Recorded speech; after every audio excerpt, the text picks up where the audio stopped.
have a formal fashion education. I didn't go to fashion school. I taught myself how to design and make clothing. And one of the byproducts of not having that formal fashion education means that when it came to fashion tools, I didn't really know what I did and didn't need. So naturally, I pretty much bought everything. But 3 years and many designs and makes later, I can tell you that there really aren't many things that I actually use on a regular basis in my entire fashion design process, from designing and making. So today I wanted to share what my fashion essentials actually are. If we haven't met before, hi, I'm Leigh. I'm a self-taught fashion designer and fiber artist, and I share my journey as a fashion designer here on this channel.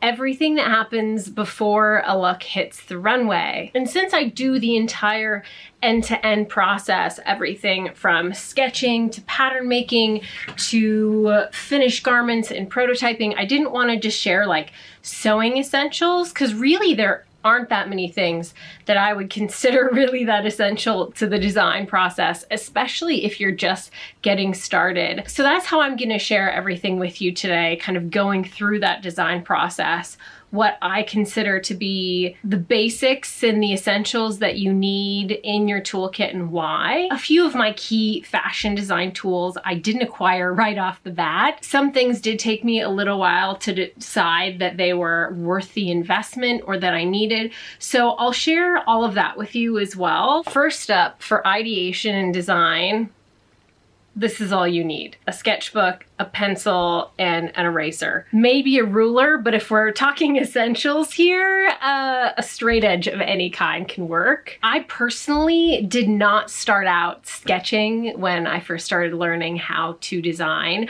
I actually used Adobe Illustrator and did everything digitally using like a mouse, and that was awful. I was given the advice, just like learn how to sketch, and it was very, very good advice because it's just so much faster and more efficient. And really, this is all you need, and you know, you're off to the races. Now, if you do want a digital tool, almost every fashion school, everything I've read will tell you to get an app called Procreate, which is basically an illustrating software that uses a Apple Pencil. And while the software itself is pretty inexpensive, it's like €7, maybe $10, like last time I checked. What isn't so inexpensive is the fact that you do really need an iPad and an Apple Pencil to have that app. So if you do have those things, that is an amazing digital tool. I still prefer sketching using a pencil and paper.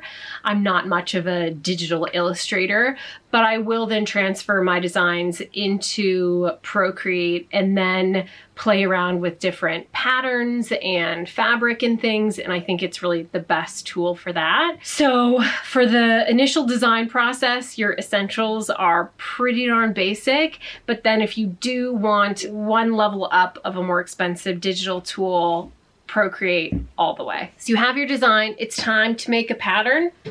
There are about 10 million rulers out there, and I do have several of them, but I only use one, and it's this Pattern Master from moreplan.com. I feel like this is like a British thing, but it basically has everything you would ever need in one ruler. It has your French curve, it has all of your angles, it has your seam allowance, it has pivot points, it has seam allowances on all of your curves. It's just makes things so simple and easy. This is the only ruler that you need. I don't even know where my other rulers are, to be honest. We already have our pencil from our drawing process. You do need a pair of paper scissors, just because you don't want to use your fabric scissors when you're cutting out your pattern. And then the last thing that you need is paper. The best option for pattern drafting is to get paper that's already on a roll. I would say that that's actually pretty essential, because Otherwise, you're going to be, you know, taping together sheets of printer paper, which I have done. I think it probably ends up costing you more by having to actually like buy the tape and just time and things. So if you just get a bigger, slightly thicker paper on a roll, it's more cost efficient. But that doesn't mean you need to go out and buy fancy pattern making paper. I'm out of it at the moment, but I really love buying pink like butcher paper that they actually like wrap the meat in. It comes in a roll, it usually has a cutter, it's super cheap, and it allows you to create big pattern pieces without having to have lots of pieces of paper. So I would say butcher paper is essential. You also don't really need to have any fancy tracing paper or anything like that. There's always some sort of hack, I swear, that you can do, and it always involves like something from food service, some sort of paper or like tissue paper.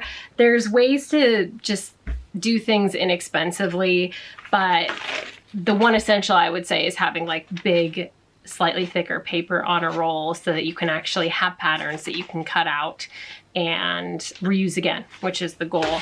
So really not complicated on our essentials here in terms of what you need to start pattern drafting. Once you get into sewing, I think your options get really, really vast as far as what you might want.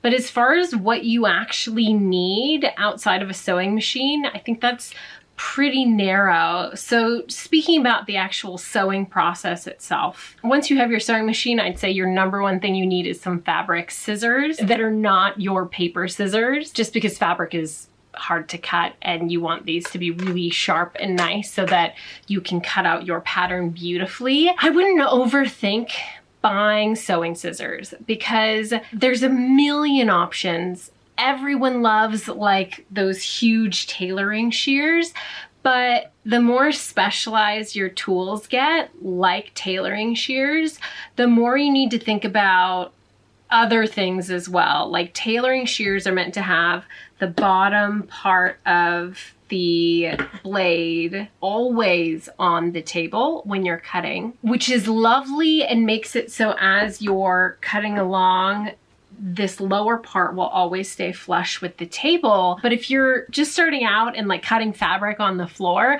I'm not even sure if that's like possible to do that, but basically you're just setting yourself up for more limitations. So don't overthink your fabric scissors. Just a dedicated pair of fabric scissors is plenty. The next thing I would say that's a true essential is a seam ripper. You get one in like every sewing kit. I think my sewing machine came with one too, but I also went out and bought another pack of seam rippers. As soon as you start sewing, you also start unpicking seams, so an absolute essential there. My last machine sewing essentials would be pins and a magnet. I do have this little arm thing that you can stick pins in. It irritates me half the time and I take it off all of the time.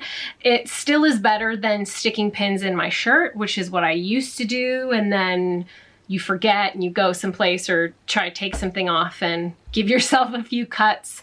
So you'll learn really quickly not to do that. And then regardless of your pin cushion preference, the other thing that I would recommend is a pin magnet. Half the time, like, pins go everywhere and a magnet will help you find them, pick them up, keep them in place.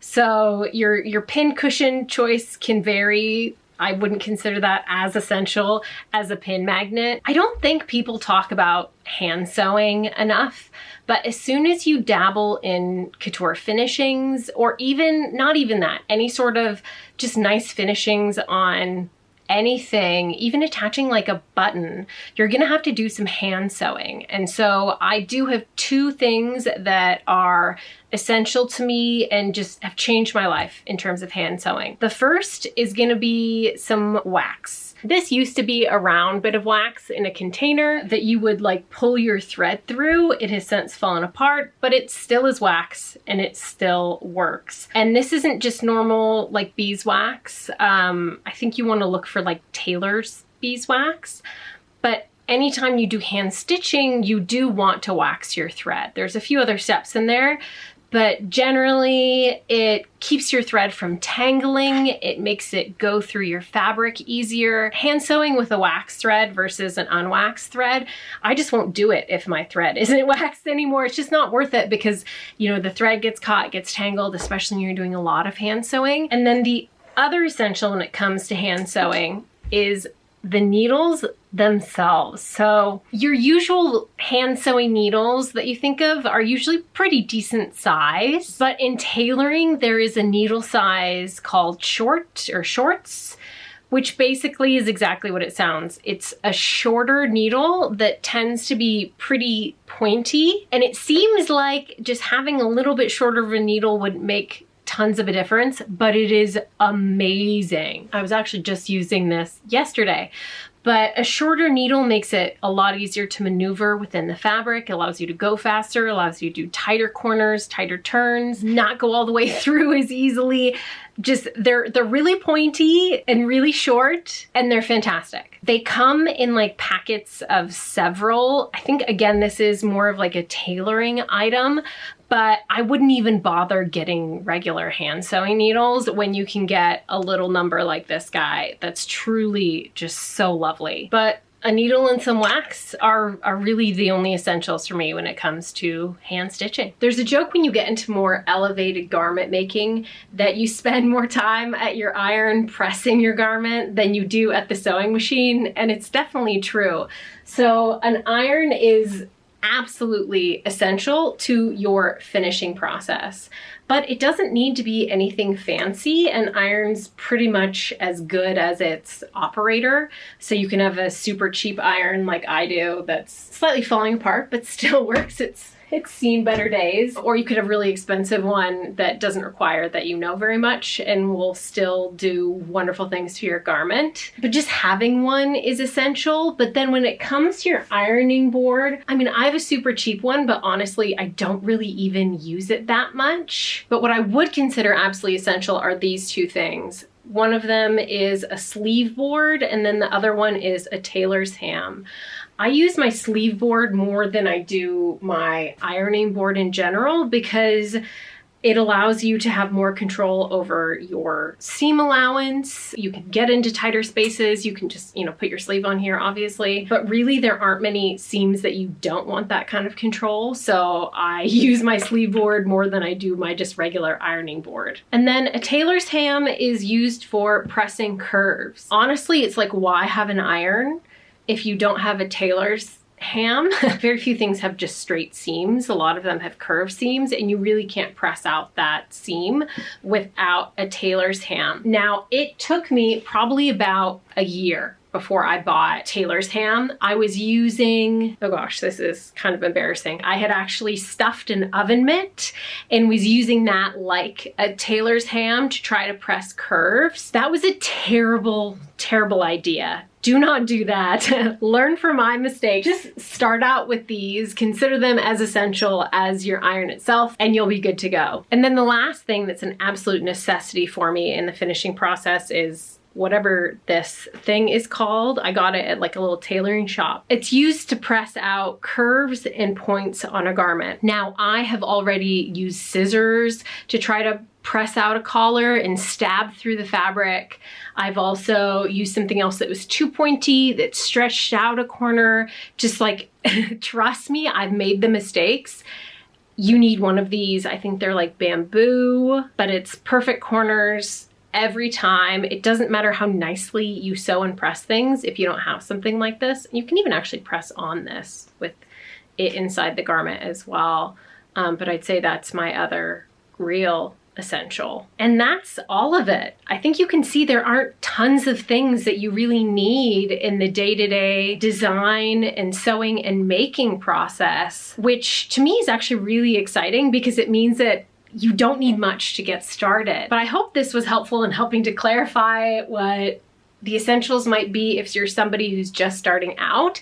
If you aren't and you disagree with me, I want to know below. What is the thing that you're like, I can't believe you don't use that all the time? Let me know. I want to hear what your essentials are. And if you enjoyed this video, make sure you hit that like and subscribe and turn on that little bell so you get a notification the next time we're having a great discussion. I can't wait to hear from you in the comments, and thank you so much for watching. I'll see you next time.